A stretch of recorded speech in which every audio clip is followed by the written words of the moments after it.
and it's Well, been recorded as well. so we're ready to start, yes? Yes, great. Yeah, we Okay. are ready to start. Well, thank you all for coming along to the April Personal Story event. Um, Today we have 6 stories. They're all true and they're all personal stories. And you know something? We welcome anyone to come along to tell a story. It doesn't matter what level you're at. We'd love to hear you. And the thing about this audience is that it's warm, it's supportive, and it's on your side. So, if there anybody here who are new tellers, I think there might be one or two, Richard and Joni for two. I think you might hear something in a story today that will remind you of something in your own life that could make a good story, and we'd love to hear it next time or sometime soon. So, I think we should start with Senem because Senem has a story to tell us. Senem always has a lovely story to tell us. Okay, Senem, would you like to start?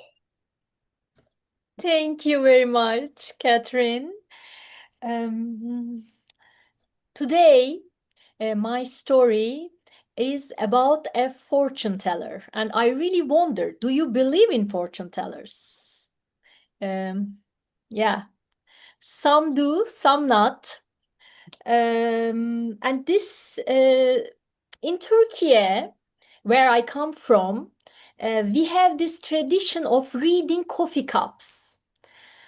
And it's a very common thing. It's just for fun, but we even have a phrase for it.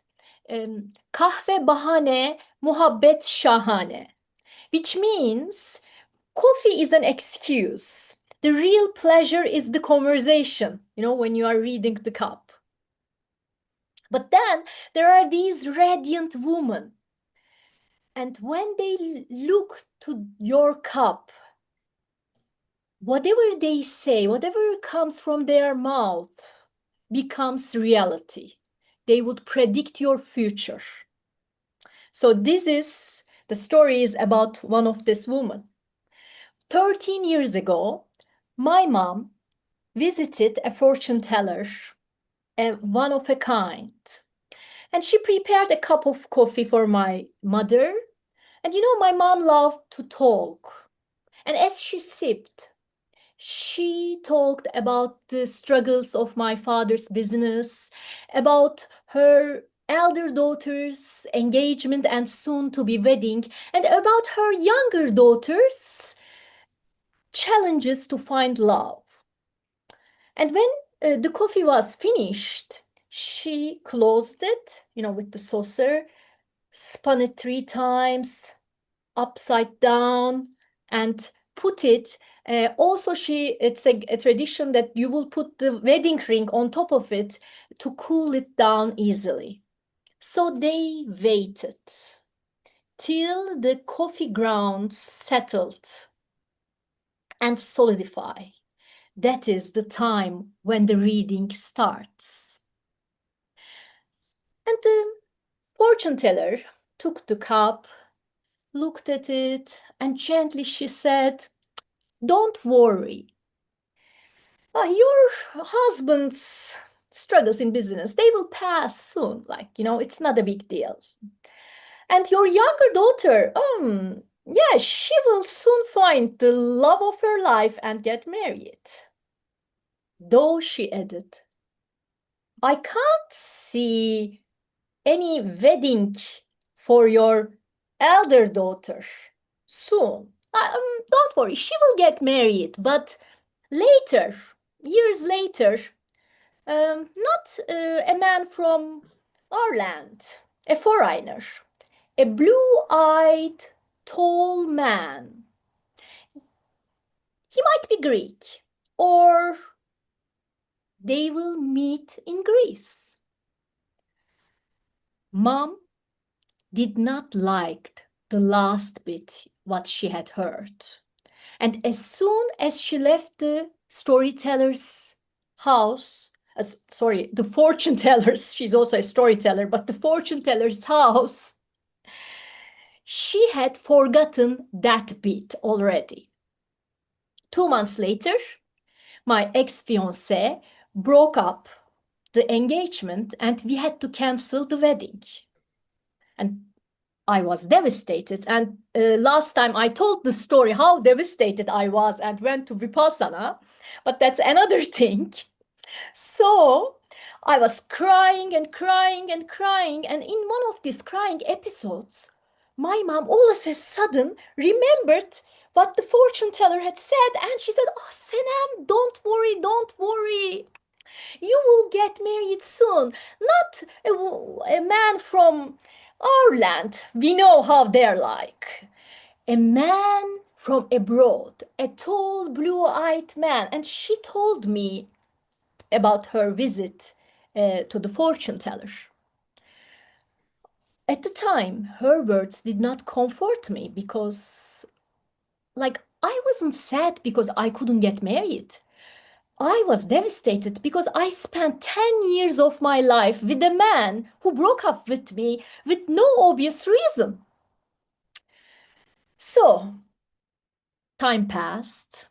4 years later, I went to a storytelling workshop in Crete Island in Greece. And there I met a tall, blue-eyed Irishman whose name was Peter. We became good friends. And 2 months later, I was invited to a festival in Ireland. So Peter and I met in Dublin for dinner. And Peter brought me a gift, a book. This is the book. A Book of Blessings by John O'Donohue. And when I went back to Turkey, I started to read this book each night and I fell in love with that book. And some verses I was texting to Peter, my favorite verses, and he would text me back his favorite ones. So day by day, we shared our mutual love for this beautiful poetry, which is a reflection of the wild Irish imagination and the depths of Irish psyche. And these flirtations, in time, blossomed to a loving relationship. Peter started to visit me in Istanbul every so often, and I, after much paperwork, could get visas on and visit him in Dublin. You know how it is to be non-European. And months passed. After a while, this long-distance relationship became a burden on our shoulders, like it was draining. Just as I was thinking, maybe that's the end. That's how far we could get. Peter came to visit me in Istanbul. And on his last day of his visit, we were snuggled up in a sofa in my flat in Istanbul. I looked at Peter and his eyes were welled up. I asked, "What's happening?" He said, "I would like to ask you something, but I am also afraid to ask." "You better ask, Peter. You brought it up, like, there is no escaping of it." That was my inner reaction. Outside, I was more mature. Ask whenever you are ready. But inside, I was dying of curiosity. I wanted to know what was going to ask. A few moments later, thankfully, he got up, reached his suitcase, and brought a small box. I hope you understood where it's going. Of course, we had talked about the possibility of marriage before, but whenever the topic came up, Peter was like, But that day, the trembling man was gone. A self-assured Peter knelt down in front of me, handed over me the box, and asked, "Would you marry me? This time, my eyes welled up. I hugged him, kissed him, opened the box. Out came a necklace. One might expect a diamond ring, of course. But Peter was unsure of my ring size, so he brought a necklace instead. It had a circular pendant, and on top it was carved union in Irish. Timid but tasteful. We need to give him the credit, right? So when I told my mom about the good news, she was overjoyed. But she also secretly admitted that she had hoped that I would marry a Greek man so I could be close to my homeland. She had never expected that her daughter would join an Irish family. But that's what happens when you pin your hopes on fortune telling.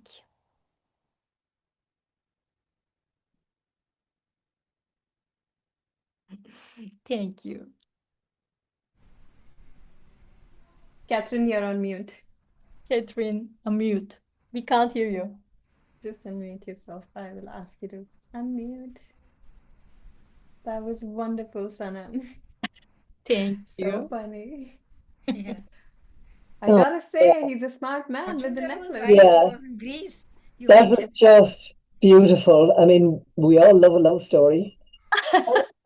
Also, just a bit about the storyteller and the coffee, because you know here we read tea leaves. Yeah. So it's like the whole thing, it's an international sort of experience, you know. So thank you so much.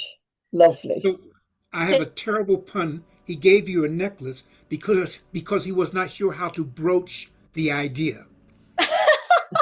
Oh, Probably. great! You got it. You got it.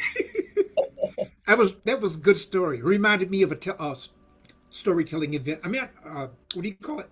Fortune teller encounter I had, but that's for another day. Thank you so much. Thank you. Okay. If anyone else has something to say, would you like to put it in the chat so that we can get on with the other storytellers?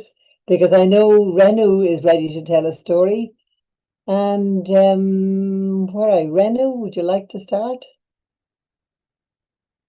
Renu, where are you? Oh, there you are. Okay, ready to start. Okay, thank you, Catherine. Well, my story is way back in 2014. Early 2014, I turned 50. And I thought it was high time. High time I participated in a marathon. It hadn't happened for the last 2 years. But this year, I was very sure I was going to do it. I was waiting and waiting for the ad to appear in the newspapers. When would the next marathon be announced in Chennai, the city where I live? Only towards the end of November did the advertisement appear in the paper.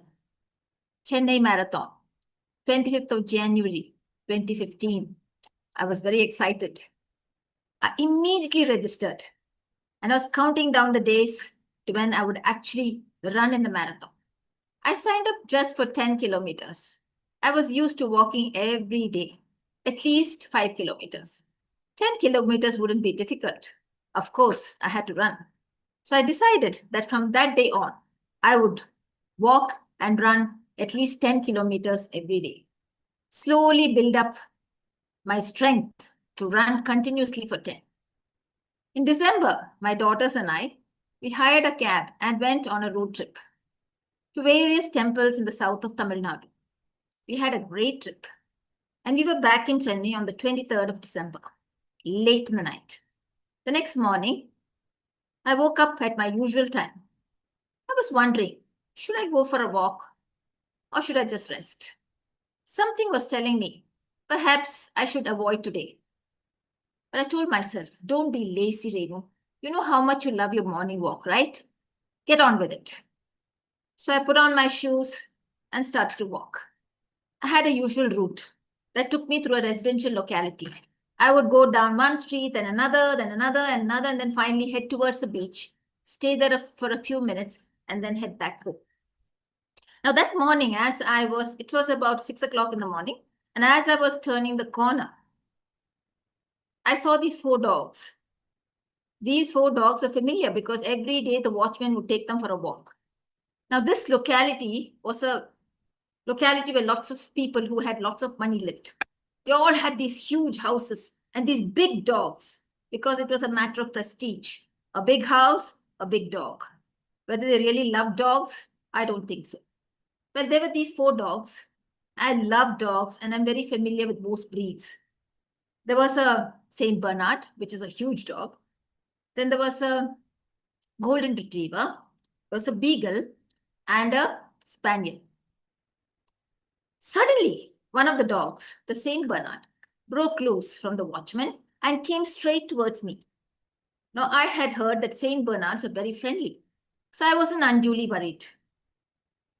I stood my ground because this was a huge dog and hurtling towards me. But somehow I felt this dog looked a bit funny. So I turned my back. I didn't want him going for my throat. And before I knew it, he had pushed me down onto the ground, onto the road. And he was biting me on my buttocks. I started screaming, "Help! Help!" But those watchmen just stood there as though they'd turned to stone. None of them came to help. It's only when I continued to scream that one of them finally came and tugged away the dog. I was left there lying with nobody coming across to help me get up. Finally, I pushed myself off the road. My palms were bleeding. My knees was grazed. My clothes were torn. And my butt was on fire with agony. I said, "Bring out the owners of this house." I had to say that several times before the 2 of them came out. They took a look at me and said, "Oh, you're hurt." And the lady said, "I'm a doctor. Come inside, have a wash, and let me look at you." I said, "I don't want to come inside your house. You have this dog who attacked me, and this is what you say? I don't care if you're a doctor. Let me have your car. I need to go to the hospital. I have epilepsy. These kind of traumas can set off a seizure. You send me to the hospital right away." I called up my neighbors. My husband was not in town. He was away sailing. And my children were too young to come to help. And so my neighbors arrived. They arranged for one of their cars and the driver. And on the way, I called my neurologist. "Is it okay for me to take anti-rabies?" He said, "Go ahead." So I went to the hospital, went into emergency. And the doctor had a look at me and he said, "My God, you've been bitten pretty badly. I'm afraid I'll have to give you human immuno injections. 8 of them, all around the bite area." Well, I put up with that pain. I put up with the anti-rabies and the tetanus. I went back home. And for the next few days, over a period of time, I had to take 4 more injections, anti-rabies. I yelled at those people. And they came home finally. And they asked me what I wanted. I said, "All you need to do is please donate any amount of money you want to the Blue Cross. That's the organization that takes care of stray animals, dogs, cows, anything else." They said, yes, we'll do that." I didn't even mention an amount. I said, "Any amount you want." And they left. Well, I came to know that they had not donated. And so I went back to them and said, "Do it or else I'll go to court." Well, they finally did donate. Now here I was in a dilemma. Should I run the marathon or should I just take it easy? But I was determined to run. So I waited. Now, this was not all.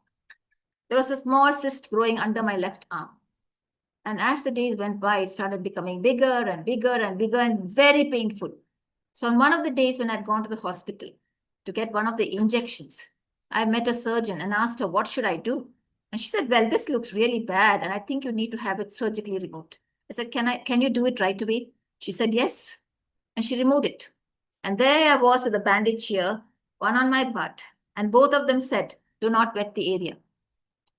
Somehow managed to have a bath in the next few days. And finally, I decided it was time for me to go back on my run and my walk. And so I went back. And they called me up and said, "Please don't come down our street. You see, our dogs need to go for a walk." So I said, This is not your road. It's a public road. So you keep your dogs inside from 5:30 in the morning to about 7:30 in the morning. And then I will continue my walk. And so they did that. And I continued on the same route. And one day, I could actually manage to half run and half walk the entire 10 kilometers.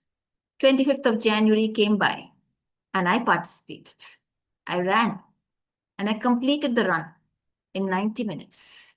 I think that was a wonderful feeling for me. I had done it despite all the challenges. I'm glad I did it because after that, it gave me so much strength to deal with all the challenges that have come into my life after that. Thank you.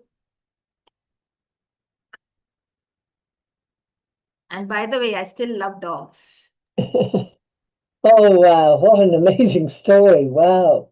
And the determination of it is just like, oh, yeah. I just feel like, oh, yeah, I want a bit of that for myself. Yeah. Thank you so much. That was a great story. Okay. Lakshmi, are you around? Where's Lakshmi? Yeah, I'm right here. Are you ready to tell us a story? Yeah. Oh, lovely. I am, Okay. I am. Yeah, that was a wonderful story, Renu. I almost had tears in my eyes when you spoke about yourself being in the hospital with bandages on both sides. And I appreciate your real, strength and determination. I don't know whether I would have done the same thing in your place. So yeah, it was a wonderful story. Thank you.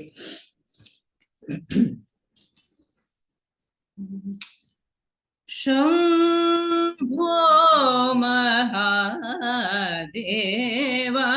Shambho Mahadeva, Shankara Giri Jaramana Shambho. The music was ringing in my ears. My heart was full of music.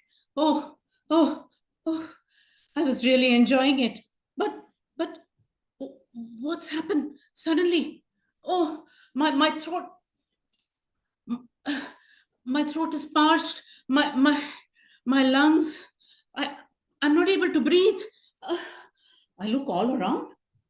It looks like a desert.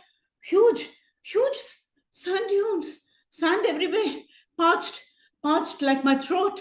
And then, in the distance, I see water, an oasis, palm trees. Oh my God, I need some water. I run towards the blue water.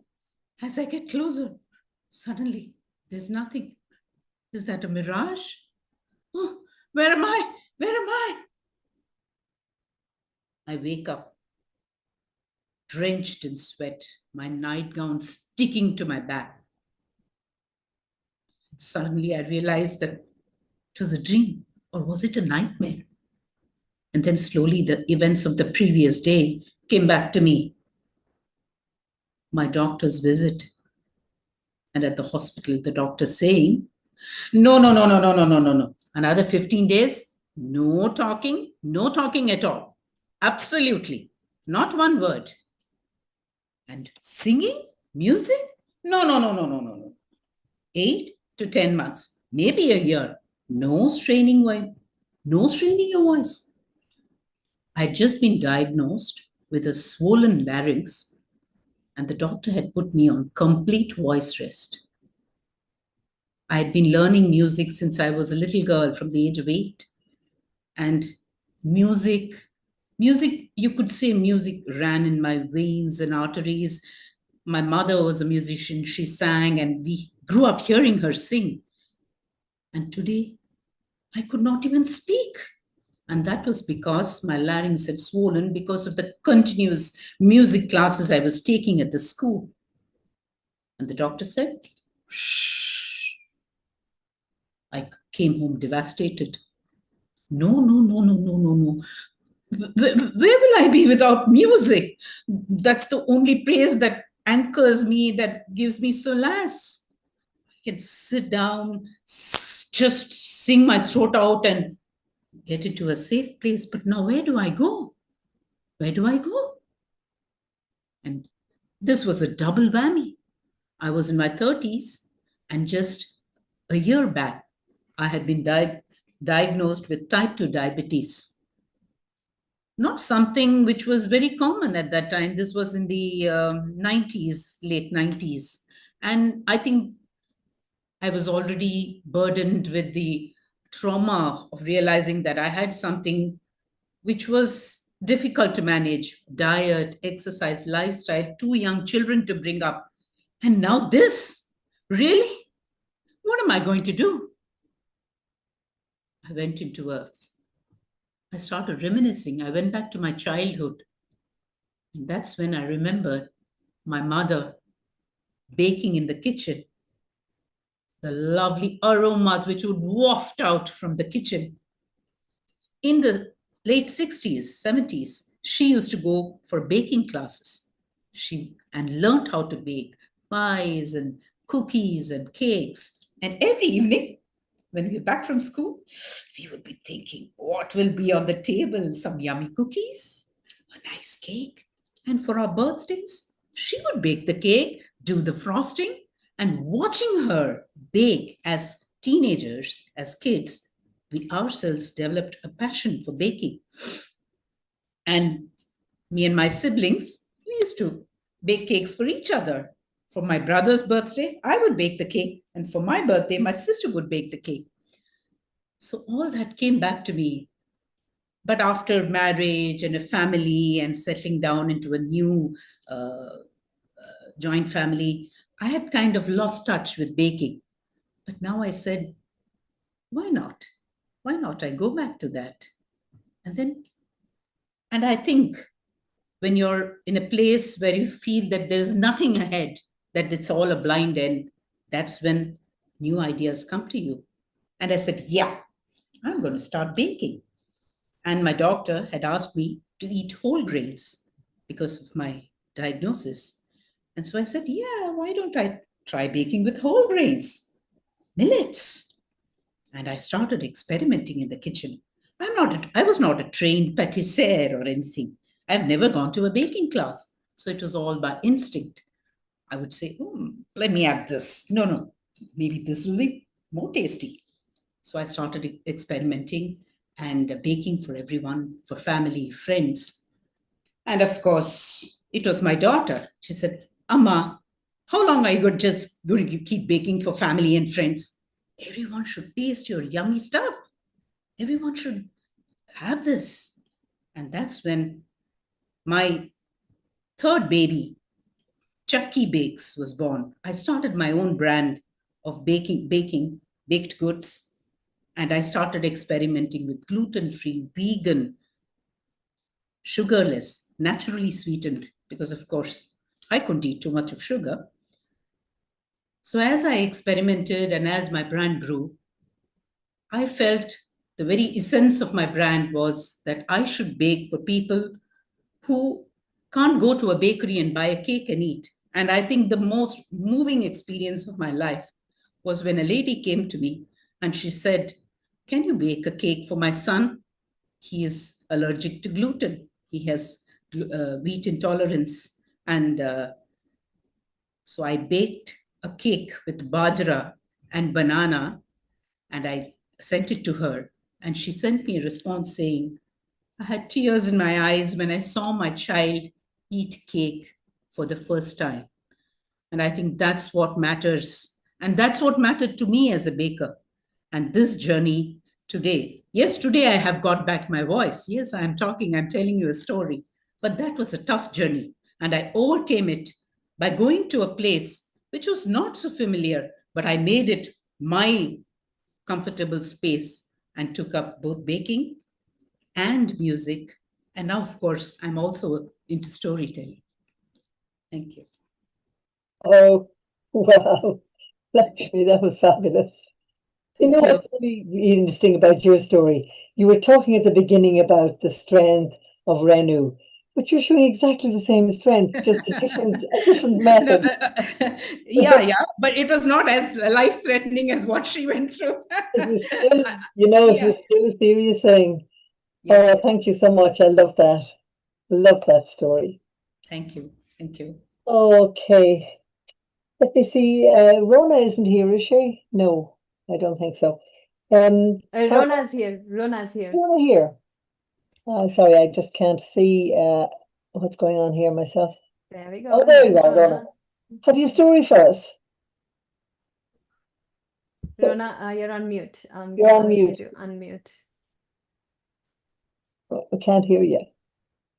Do you get this prompt on your screen that asks you? Yeah, that's it. That's it. Thank you. I just said I was trying to pull myself together to be able to tell the story. I have had one unbelievable morning, but never mind. Here I am, and I'm ready to tell you what happened to me. My daughters are the most wonderful creatures in the world, along with my sons, but sometimes they do things that send you off your rocker. My daughter told everybody in her class that her mum was a fabulous baker and made all these wonderful cakes. I did make cakes. I made everybody's birthday cake, but they were no centerpiece, let me tell you. There was nothing great about them other than they tasted okay. Tasted quite nice, actually. So you can imagine my horror when my then 7-year-old daughter said to me, "You've got to make a cake for Monday, Mum, because we've got a cake sale on and I've told the teacher that you'll do a cake." This was Sunday afternoon, by the way. I said, "Monday's tomorrow, darling." "Yeah, Mum," she says, "I know, but it doesn't take you long to make a cake, does it?" You have to have the ingredients. So it was a mad dash to the supermarket and I got all the ingredients I needed to make a cake. But I've only got little 7-inch cake tins. And she said, "Mum, it's got to look really nice. It's got to look like, you know, something spectacular." Okay, so I'll use 2 7-inch cake tins and I'll put them together and that will make a bigger cake. So I did the preparation to make the 2 sponges that would be the top and bottom of this spectacular cake. And when they came out of the oven, they were the same size as what they were when they went in, except they were kind of hard. Very hard. I thought, oh no, what am I going to do? And I had whipped up this buttercream, which I can do quite well and which does taste delicious. I thought, well, I'll just make sure I'll buy this so that nobody else buys it. I'll put it in and then I'll put the money down and say, right, I bought this, I'm taking it home because my boys love this cake.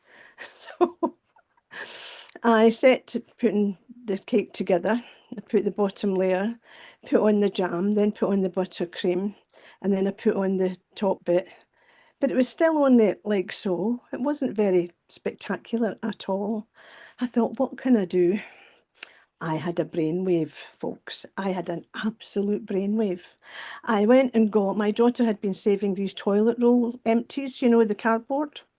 I thought, I'll cut them and put them round and then put the other bit on top. And then when I've iced it, put the butter icing on and then iced it. Nobody will know the difference. I have to tell you, it was absolutely stonking. It was fabulous. I decorated it beautifully with sweets and everything else. And I was very happy with it. My daughter was over the moon. She hadn't seen the bit with the toilet rolls, of course. Oh no, because she would have opened her big mouth and told everybody, "Oh, but there's toilet rolls in there." So I made sure she didn't see that bit. So we get to school and I take the cake in. And we go in, you always go in through reception first of all. And there was a big table there for all the cakes. And the secretary said to me, "Oh, just leave it there, Mrs. Barber, and we'll take it through to the kitchen." I said, "Oh, but I want to buy this one." She says, "Oh, yeah, you can, but not now. It has to go on display first." Oh, no, please, no. I had no choice. I just had to let the cake go into the hall where all the cakes were on display. But I made sure I told everybody, I said, I want to take that home because I've made my son's favourite cake, which the rest of it was, minus the cardboard. It would have tasted fabulous, you know.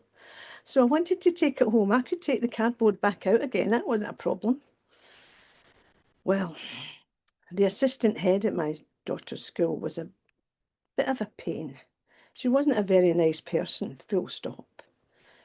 And when she saw my lovely cake, I saw a look on her face that I had seen before. But I never said anything. She said, "Oh, Mrs. Barber, I believe this is your cake. Laura's just pointed it out to him." I said, "Yeah." She says, "It looks wonderful."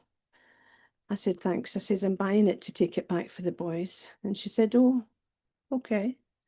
Well, the next thing, the priest comes in and he's looking at all the cakes. And she goes to the secretary and she says, "I'm inviting the priest back to my house for tea, and I want to buy that cake that Mrs. Barber's made." And she did. And she put it aside, and I couldn't get to it. And she took it home. And the only thing I can say is, there is a God. Because when she was trying to show off that priest and he was going to have a piece of that cake, he was going to get a mouthful of cardboard.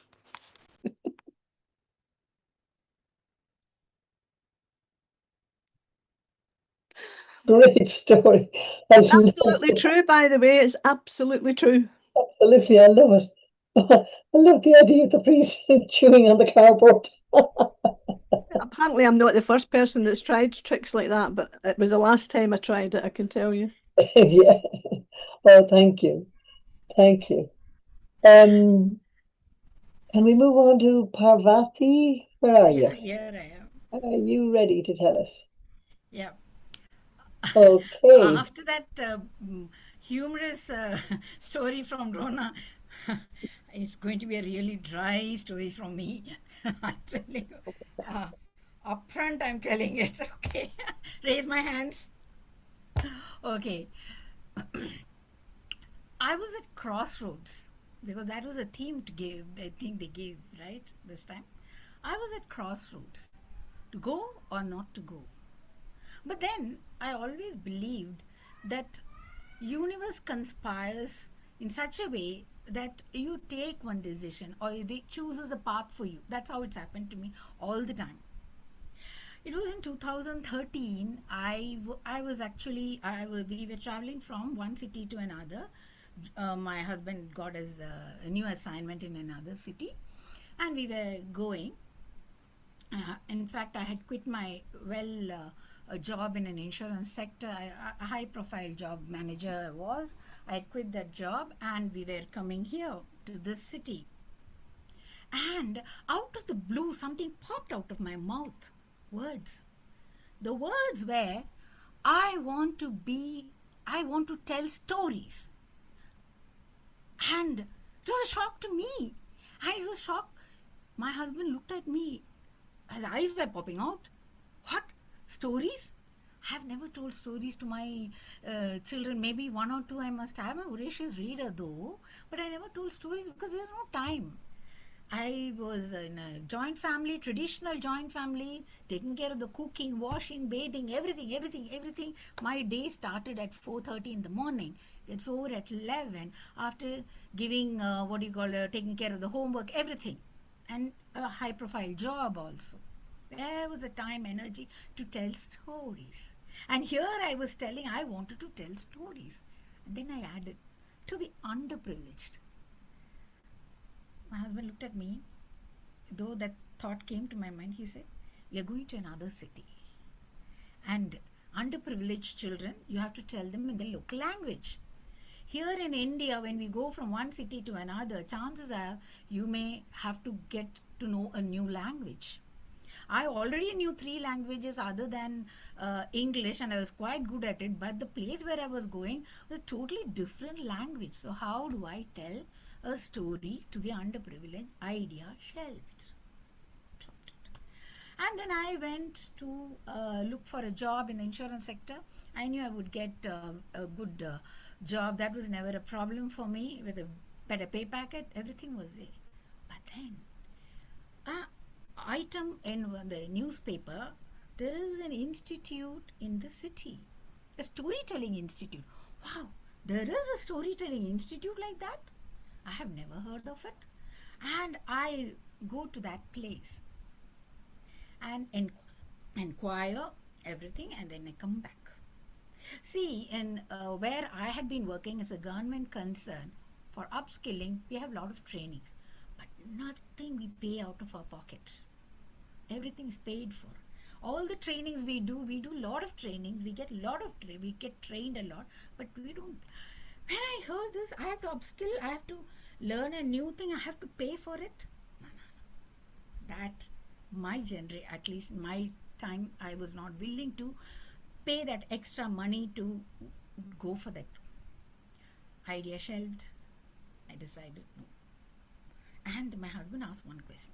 Okay, even if you are going to attend that course, what is the guarantee that you will be a good storyteller or that you can tell stories? Yeah, that thought was already there in my mind. Idea shelved. A year passed, and then again I went to that institute. I looked over and came back. No, that's not for me. But I was already working somewhere else, and then I got at a phone call from my aunt. That is my husband's aunt, actually.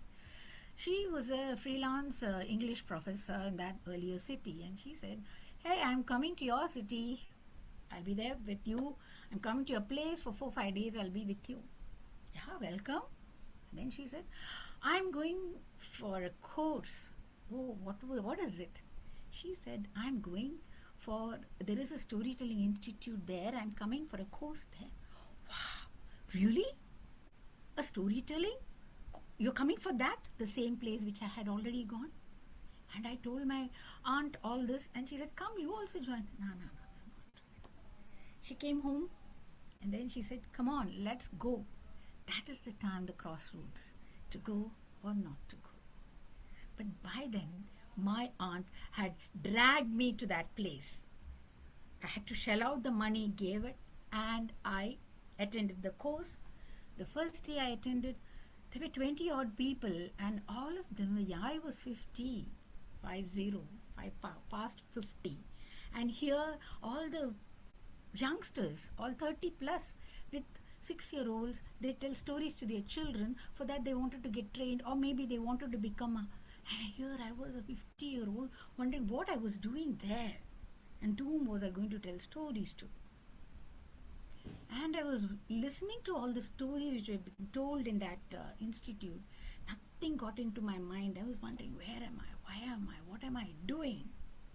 The next day, slowly the stories, maybe I imbibed. I have no idea. A lot of stories I heard. The last day, the evening, they called me Parvati.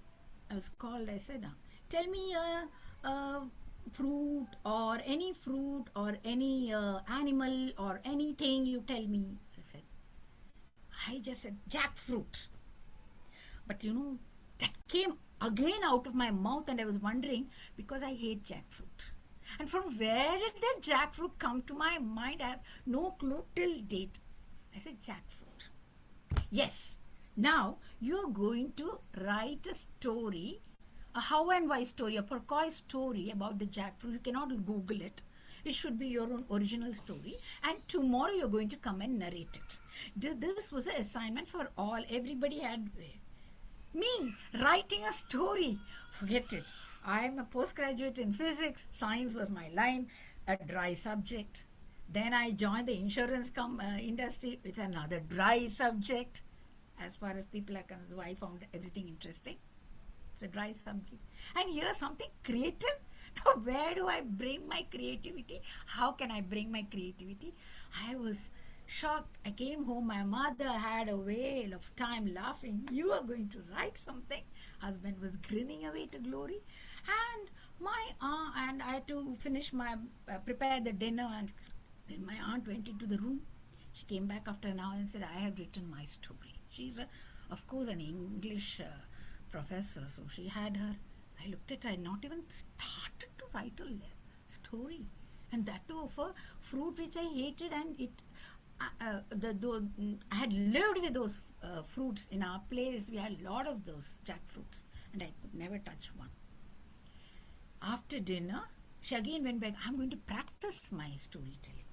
And here I've not even started writing a story. Come on. And then I picked up the thing and I took a pen. I don't know what I wrote. I wrote something. I wrote. And I found my aunt. I could see she was walking up and down, preparing for the thing. And here I just finished. It was already very late. I read it 2-3 times. Next day, I was taking her, I drive the vehicle, and she was beside me, and she was literally practicing, yeah? Come on, she was literally practicing, and here I was driving, wondering what am I going to tell today? I have no idea what I'm going to tell. I was mulling over my story, whatever story which I had written. I knew it was going to be a flop show. And last minute studying was never my thing. And then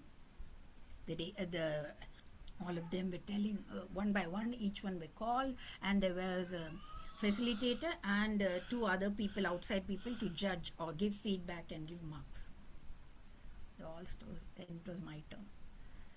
For me, speaking was never an issue because at my previous place, I had taken trainings and all those things. So there was no audience fear or stage fear, nothing of that. So that was never my problem.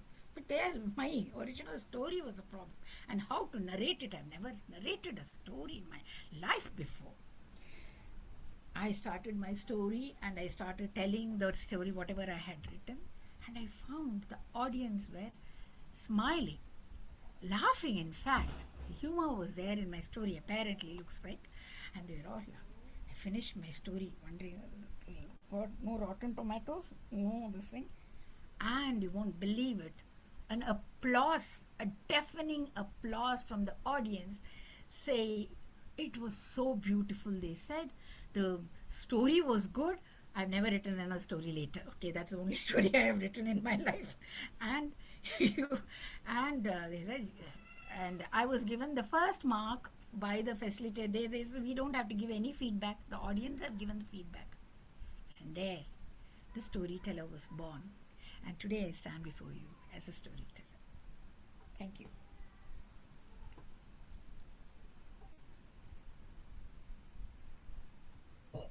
Thank you for that.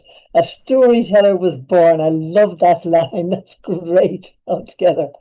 And isn't it fascinating when you just have to do it somehow, it happens. Yeah, that was wonderful. Thank you so much. Thank you. Lovely story.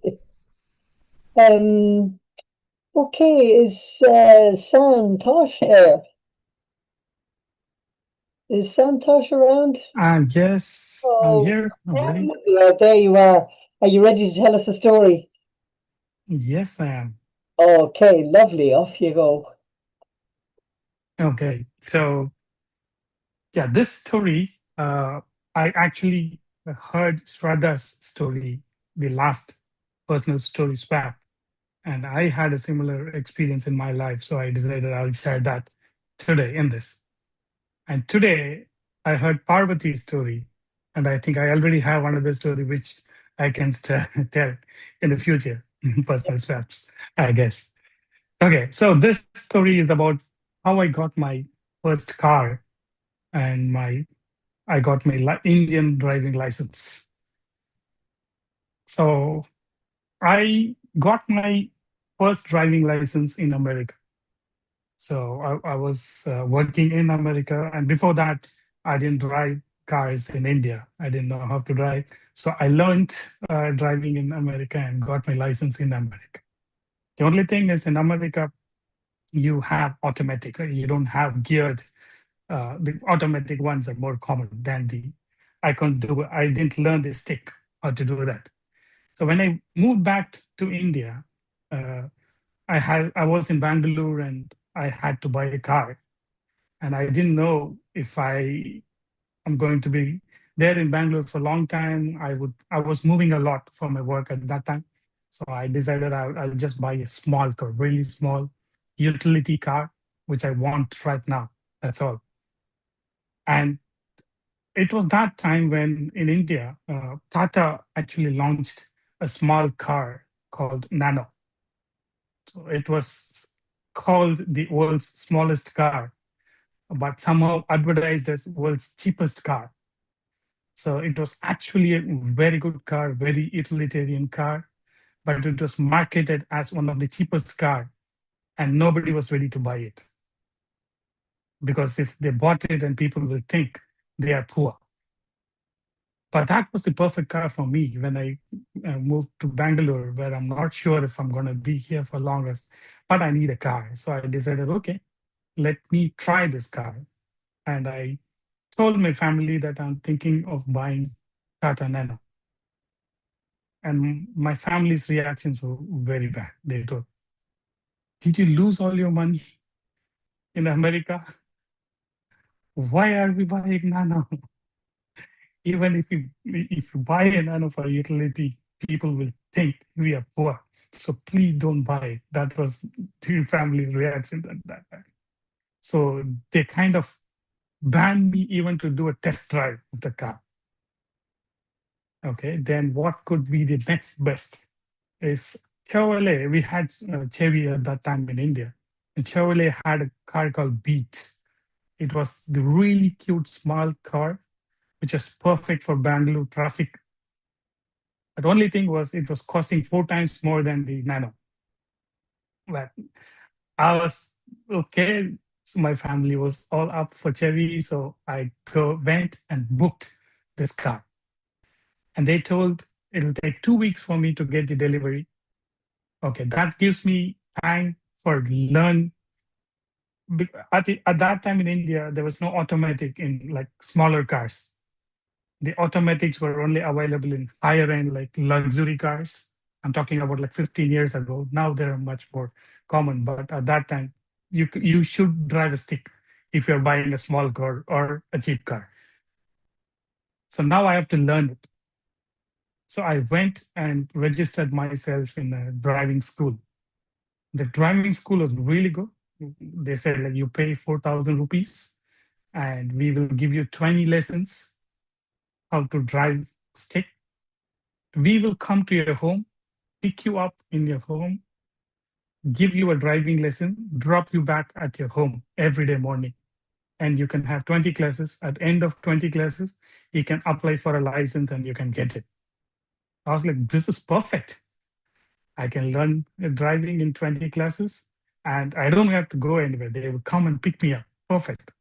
So the next day morning, I was waiting at my home. Sharp 6:30, I got a call that, okay, I'm in front of your gate. Come out. So I went out. So there was the small car. It was a Hyundai i10. Small car standing there. I was like, okay, perfect. I'm going to buy a small car. So I will learn riding a small car. So I went in and they said, okay, sir, I'll teach you the basic. He said A, B, C, the accelerator, brake, and clutch. So the clutch is something new for me. I've never used that before. He said, please sit on your car, press the clutch with your left leg, and then put your car in the first gear, slowly take out your leg, and the car will start moving.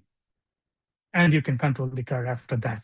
It's pretty simple. Every time you change the gear, press the clutch, move the stick to the next gear. That's all. It sounded really simple, very simple. So I went inside the car, pressed the clutch, put the car in the first gear, took out my leg, and the car stopped. The engine stopped. Okay, fine. Do it one more time. The second time I tried, no, the car again stopped. After 1 hour, I was in the same place. The car didn't move. Okay. So after 1 hour, the instructor, he told me, so today's class is over. We have passed 60 minutes. I'll drop you at your home, which is here, so you can go home. I was really embarrassed that day. Okay, in 2 weeks, I'm going to get my car. I don't know. I lost all my confidence in driving a stick. I was so confident. Okay, I will learn it in a week, then drive my car home. I said the second day, okay, I will do my best. Second day, 6:30, he came. Same, I got into the car, I pressed the clutch, I put it in the first gear, the car didn't move. But after 1 hour, there was one improvement. I had probably moved like 10 meters from my home. And again, after 1 hour, he said, "Sir, today's class is over. You can go back home." But he also added one more thing after saying that. He told, "Sir, we agreed for 20 classes, but I think you might need 40, sir. You might not be able to get your license in 20. I was so embarrassed. Third day, 6:30, I'm at my home. The driver calling me. I don't want to go. I didn't pick up the phone. I just skipped that third class. And the fourth day, the driver called me again. I picked up the phone. I said, "I'm not feeling well. I don't want to go." I was so embarrassed. I don't know how to drive this stick. And he stopped coming because 2 days I didn't go. He said, "Sir, let me know when you're ready and I'll start coming." And 2 weeks passed and the delivery date came for my car. So I have to go get my car. Fine. I took one of my friend along with me so that he can drive the car back home with me. So we went to the showroom and he told, "Sorry, sir, the car is not ready. We need 1 more week for the car to be delivered." I was so disappointed. I can't even get a car delivered which I can't drive. So I just said, "Okay, I'll cancel the order. I don't want your car." I was so furious. I said, "I don't want the car. Please cancel it." And I stormed out of the showroom. And just when I get down, the opposite to that showroom was Tata showroom. I said, "Okay, let me go check the Nano." So I went there and said, "Okay, I would like to take a test drive of this and I want to buy it. How long does it take to deliver it?" And that get us, "So no problem, sir. This is so cheap. You can swipe your credit card and take it home right now." I was like, "Yes, this is my car. I'm going to swipe my credit card and get the car and go home. My friend will be driving, but I'll go home with the car." He said, "Sir, do you want to test drive this first?" I've already made up my mind. I'm buying this car, but okay, anyway, I'll do the test drives, but you do the driving because I don't know to drive. So I sat as a pillion. I sat shotgun in my test drive of the car. And I was like, "Wow, this is a nice car. This is really nice to sit in here. And this is a real car." And we went for the test drive. I liked the car. I swiped my credit card. I bought the car. My friend helped me to take the car home. And it was parked in my parking. It was a Friday. And the next day, Saturday, I want to drive my car. So I called my friend. I said, "Okay, you take the car out. Let's go to open ground and I'll try driving it." So my friend came, he took the car, took me along with it. We went to open ground, right? There's nobody, no traffic. I sat and I pressed the clutch. I put it in the first gear and the car moved. The car moved. Then I went to the second gear. Then I went to the third gear and there was no problem. The car moved properly. So that driving school had a bad car.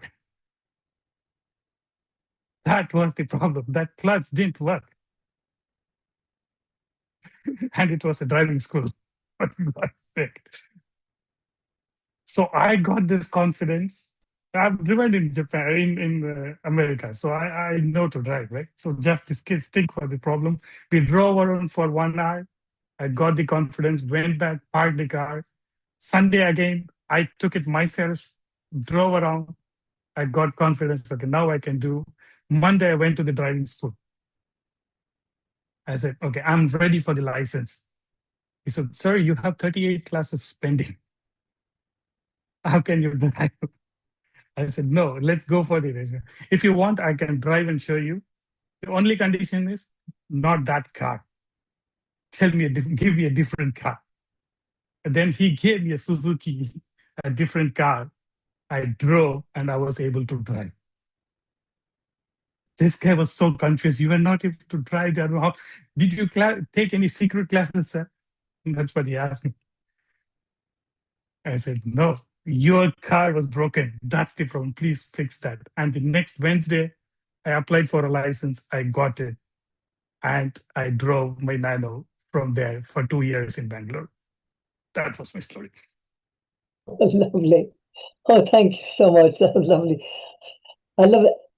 I love the idea of you trying to get into the car and it not moving and not moving. We've all had that experience learning to drive, but you knew how to drive already. Yeah. But I was also thinking, maybe it's not so good to listen to family sometimes and to get what you want rather than what they want. Thank you so much. A great story. Okay. I think we've come to the end of the stories. And I'd like thank everybody for coming along. Thanks to all the listeners. We storytellers would have nothing if we didn't have an audience. It's the audience that sort of helps create the story. And the audience affects the story as well when you're telling it. So thank you all for coming along. And thank you so much, the storytellers, because I know how much time and energy it takes to get a story together and to be able to present it in public. And I just want to say to anybody who maybe hasn't told stories before and would like to, that if you want to do it, we will help you. We organize always before the story swap, we organize a workshop for people to come along, and you can tell the story, make all the mistakes or whatever, get some feedback, get some help on doing it. And people who are very experienced will very often do the workshop, because when you're telling a new story, you just need to hear it out loud and hear somebody else's response to it. Because often when you're telling the story to yourself, you're thinking, oh yeah, that's great, that's very funny, or that's very interesting. And maybe it's just a bit long-winded or something, and the audience can give you a feedback. So that's something that's available to you if you'd like to tell a story. So the next swap, it's going to be on May the 30th, and it's going to be at 4 p.m. and Rachel will be hosting it. So come along and listen next month. And I think Or that, tell a story. yeah, tell a story. Niharika, do you want to sort of let everyone sort of speak and say you can have a chance to chat or give feedback, or Yeah, we can stop the recording and we can just hang out now. yeah, I think so. Good idea. I'm looking forward to seeing your stories next time, and notice the time change from what we've done so far, because I'm now in Canada, so we're trying to make it a little bit more Canada friendly once in a while, or North America friendly once in a while. So take note, Babasi. I second that emotion. Just once in a while, we'll change them up as it goes along. But, our North American family members have a bit more of a chance to have their stories. Joni, do you want to speak? Just take your mic off, Joni. Or take your mute off. Today, because I didn't have to get up at 3 a.m. Richard would be happy to hear that too, because he's joining us from Philadelphia, from the States as well. Me too. This Joni? time. Thank you, everyone. Thank you, everyone. I have to go. I really enjoyed. Lovely to have you here, Joni. Sorry, someone else is speaking there. Oh no, Rachel, I said I'm grateful too for the time change today, because I'm also in North America right now. Oh, right. I'm sorry, my label still says Pune, India, but I'm in Atlanta. So I'm on Oh, right. EST. Oh, so you're over on that side too. That You're on the makes it East even Coast. harder. I'm on the, yeah, in Atlanta, Babasi. Right. So right. yeah, EDT. Yes. Oh, somebody good. I'm tell on me where EDT I as am? well, though, far away in Canada. Yeah, yeah. Can somebody tell me where I am, please? You're on the sofa. You're on You're the right sofa. there, obviously. I'm not You're actually. right Next to there. a cake. I'm Right on next my to a cake. grandson's. I'm on my grandson's bed in his bedroom upstairs, Oh. hiding from the father-in-law. I'm looking after my dear daughter's lovely father-in-law. He's got very bad dementia, bless him. So I had to sneak up here because the last time I tried to do a Zoom with him in the room, it was absolutely hysterical. We appreciate it. And then saying, I want to tell a story. Well, Rona, your story was definitely the